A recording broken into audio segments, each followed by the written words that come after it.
Hola clase, en la lección hoy vamos a discutir por or para. So you've probably noticed the many occurrences of the prepositions por and para in Spanish. You may already know that they both can mean for. However, they are not interchangeable, and they each have several English equivalents in addition to for.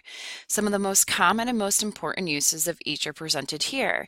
So this is the last of our series of comparisons in this last chapter. We did ser versus a star first, then we did saber versus conocer.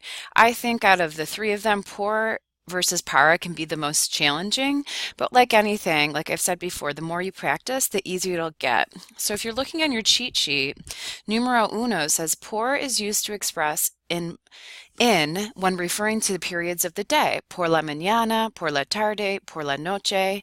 Remember that day is used when giving the exact time of day. So a lot of students ask me that, like, when do you use por la mañana and when do you use de la mañana? So de la mañana is if you're specifying a time. Son las ocho de la mañana, at 8 in the morning. Por la mañana is more general. And I'm sure you've heard all three of these expressions. One of the things with por that makes it a little bit easier is that it's used with a lot of expressions, and so that just comes down to memorization. So, ejemplo, the example we have at the bottom, mi padre tiene que trabajar por la noche, pero mi madre trabaja por la mañana. My dad has to work during the night, but my mom works during the day. Número dos, por expresses movement through or along. El ejemplo says, El gato sale por la ventana. So the cat leaves through the window. So leaving through something or passing along something, you're going to use the expression por. Numero tres, por means by or by means of when used with modes of transportation or communication. Mis abuelos no viajan por avión porque tienen miedo de volar. My grandparents don't travel by plane because they are afraid to fly. Mis hermanos y yo nos hablamos frecuentemente por teléfono.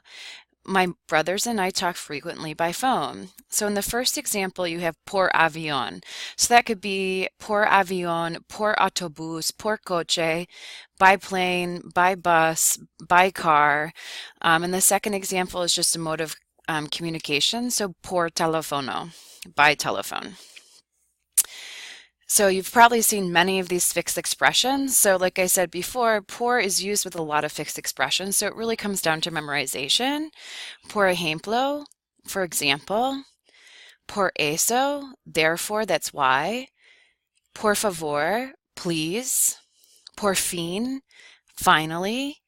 Por lo general, general, in general. Por lo menos, at least. So now we're moving on to the uses of para. So para is used to express deadlines.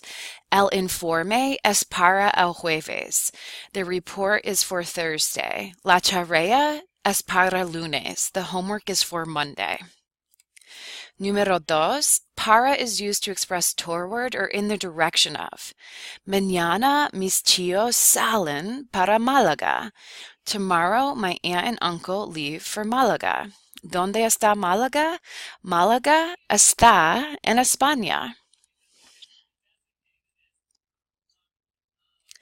Número tres, para plus infinitive means in order to do something. So note that in English we often mean in order to, but only say to. So debemos llegar a las 6 para tener suficiente tiempo. So this translation says, we should arrive at 6 in order to have enough time para tener suficiente tiempo. Necesito mi libro para estudiar. I need my book in order to study. Y número cuatro, para indicates who or what something is destined for or to be given to. El video es para mi sobrina y el juguete es para mi sobrino. The video is for my niece and the toy is for my nephew. So anytime you're giving something to someone is when you would use para. So this really breaks it down too, if you guys can see on your cheat sheet. Por is used for period of the day, mode of transportation, mode of communication, movement through or along, and fixed expressions. Para is to express in order to whom or what something is destined to be given, to express toward or in the direction of, or to express deadlines. So if you want to take a second and put the correct letter in front of the number, you can do that and we'll go over the answers. Estos zapatos de tenis son para mi hermano. So that would be G, right? Because it says these tennis shoes are for my brother, right? So in this context, for whom or what something is destined to be given. Por fin, mi hermano quiere empezar a correr conmigo. Finally, my brother wants to start running with me. So that's a fixed expression, por fin.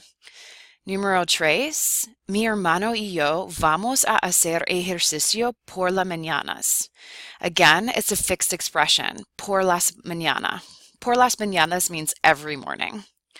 Vamos a correr por el parque. So that would be D, movement through or along. We are going to run through the park. Número 5, después debemos salir para la universidad. So that would be H, to express toward in the direction of.